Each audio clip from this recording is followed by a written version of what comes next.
On a cold, silent evening in the city, when glass towers shimmered against the dark sky and people hurried home to warm lights and waiting families, Adrian Crowell, one of the city's youngest millionaires, stood completely still on the marble steps outside his company building.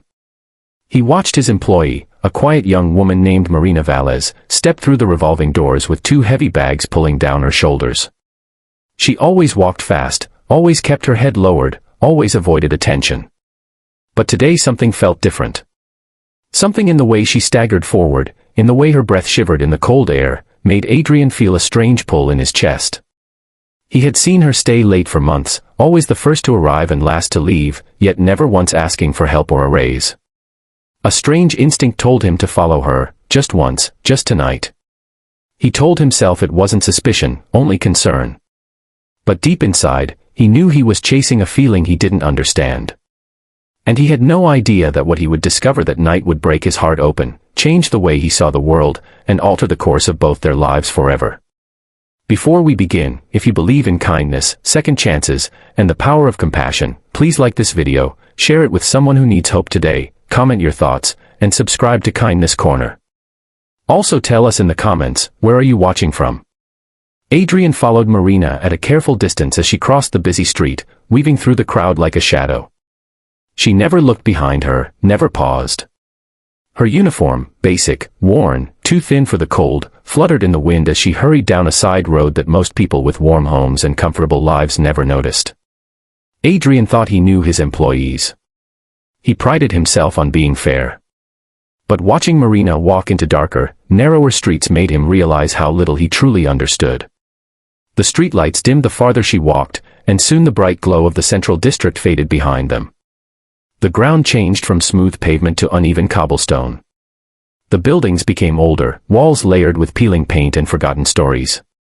Marina tightened her grip on the bags she carried, groceries, maybe, though there weren't many inside, he could tell from how the plastic sagged. Her steps slowed as she turned a corner and disappeared into an alley so quiet Adrian could hear his own heartbeat. At the far end, Marina finally stopped in front of a small, crumbling apartment building. The entrance was dark, the door crooked on its hinge. She pushed it open with her shoulder and slipped inside. Adrian hesitated at the corner. He shouldn't follow her in. He knew that. But the cold wind behind him and the silent building ahead made the decision for him. He stepped forward. Inside, the hallway was narrow and smelled of damp concrete. Only one light flickered overhead. Marina climbed the stairs slowly, as if each step weighed more than the bags in her hands. Adrian followed, staying silent. On the 3rd floor, she walked to a door covered in scratch marks, taped corners, and a faded number. She pushed it open and disappeared inside.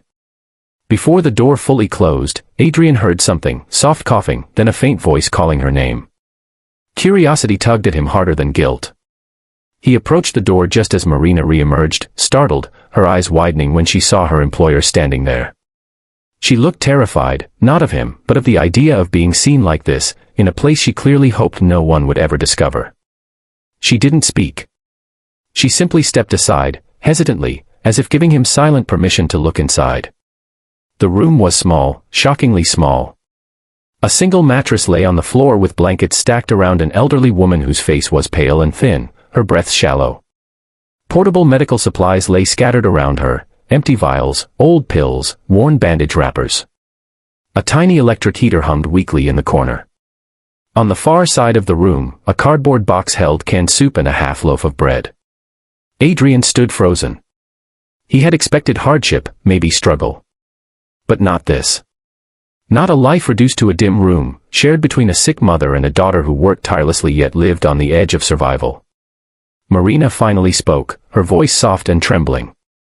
She explained that her mother, Rosa, had been unable to work for years due to a chronic illness that required expensive medication, not covered, not affordable, not optional. She told him how she worked 2 jobs, slept 4 hours a night, and skipped meals to ensure her mother could have at least one. She never asked anyone for help because pride was the last thing she had left. And then she said something Adrian would never forget. I just wanted to survive quietly, without being a burden. In that moment, something in him broke, not in pain, but in awakening. He realized how blind he had been to the silent suffering that lived just outside the comfortable world he had always known. He felt guilt, yes, but also admiration for the strength Marina carried in her fragile frame. This woman didn't just work hard, she fought every day for someone she loved. Adrian stepped inside, knelt beside Rosa, and gently introduced himself.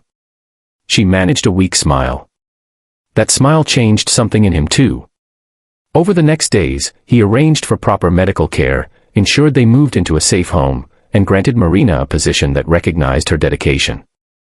But more importantly, he chose to walk beside them with respect, not pity, and learned that true wealth was measured not in assets or achievements, but in how deeply you touched another person's life.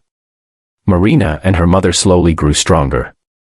The new apartment was warm, bright, and filled with food and medical support. Adrian visited often, not out of obligation, but out of genuine connection. He realized that following her that night had been fate's way of showing him the purpose behind his success, to lift others from darkness into dignity. And in helping them, he found a part of his own heart that compassion had been waiting to claim. If this story touched your heart even a little, please like the video, share it with someone who needs hope, comment your feelings, and subscribe to Kindness Corner to support more heartfelt stories like this. Your engagement truly helps keep these stories alive. Before you go, tell us in the comments, what part of the story moved you the most?